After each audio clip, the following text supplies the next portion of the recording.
Karena roti yang dari Allah ialah roti yang turun dari sorga dan yang memberi hidup kepada dunia.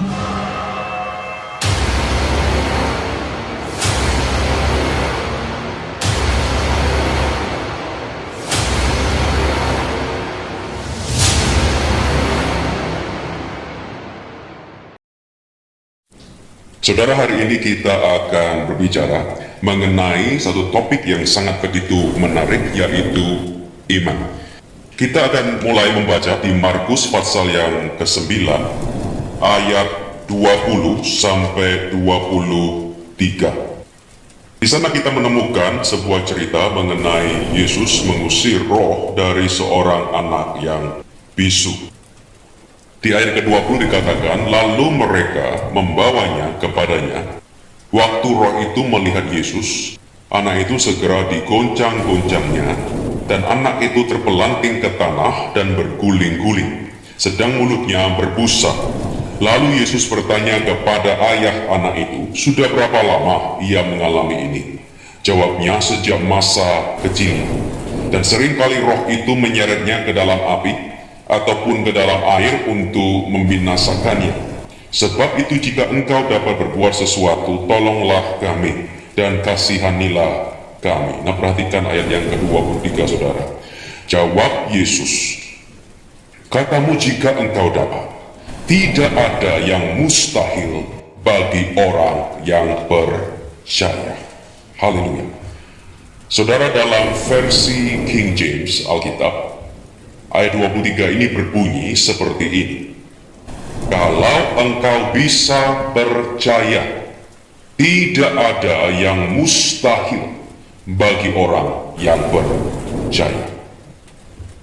Kita tahu bahwa bagi Allah tidak ada yang mustahil. Dia bisa melakukan dengan mudah apa yang kita anggap sangat sulit.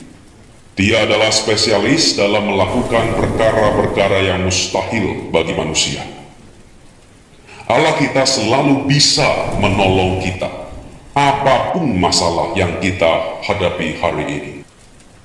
Tetapi Dia bukan hanya selalu bisa menolong kita, Dia juga selalu mau menolong kita semua. Dalam suratnya kepada orang-orang Kristen di Roma pasal yang ke-8 ayat yang ke-32, Paulus menuliskan suatu statement yang sangat menarik sekali mengenai kemauan Allah dalam menolong kita semua. Mari kita perhatikan ayat itu, saudara. Roma 8:32. Firman Allah mengatakan di sini, Ia yaitu Allah yang tidak menyayangkan anaknya sendiri, tetapi yang menyerahkannya bagi kita semua. Bagaimanakah mungkin Ia tidak mengaruniakan segala sesuatu kepada kita bersama-sama dengan Dia? Nah, perhatikan di sini, saudara. Rasul Paulus mengatakan kalau Dia sendiri tidak menyayangkan anaknya, tetapi menyerahkannya bagi kita semua. Bagaimanakah mungkin Ia tidak mengaruniakan segala sesuatu kepada kita bersama-sama dengan Dia? Jadi kita melihat di sini bahwa Allah kita bukan hanya selalu sanggup untuk menolong kita, tetapi juga selalu mau bersedia untuk menolong kita. Tadi kita membaca bahwa Yesus mengatakan kalau kita bisa percaya kepada Allah, maka tidak akan ada istilah jalan buntu dalam kehidupan kita. Kalau hanya kita bisa percaya kepadanya, maka kita akan mengalami kehidupan yang supranatural. Setiap hari bisa menjadi hari di mana mujizatnya terjadi. Tubuh yang sakit bisa mengalami kesembuhan. Yang miskin bisa menjadi makmur. Yang depresi bisa mengalami sukacita Tuhan. Yang lemah rohani bisa dijadikan kuat dalam Tuhan dan kuat kuasanya. Yang bingung dan takut bisa mengalami damai sejahtera Kristus. Hikmat ilahi bisa turun atas kita sehingga kita bisa membuat keputusan yang benar. Kehidupan yang dikotori oleh dosa bisa mengalami pengampunan dan menjadi baru. Pernikahan yang rusak bisa menjadi pulih kembali. Hati orang tua bisa berbalik kepada anak-anaknya. Dan hati anak-anak bisa berbalik kepada orang tua mereka.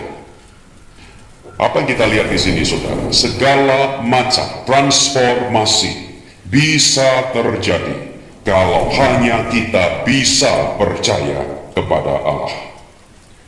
Ingat, saudara, Yesus mengatakan kalau kita bisa percaya kepada Allah, maka tidak ada yang mustahil bagi kita.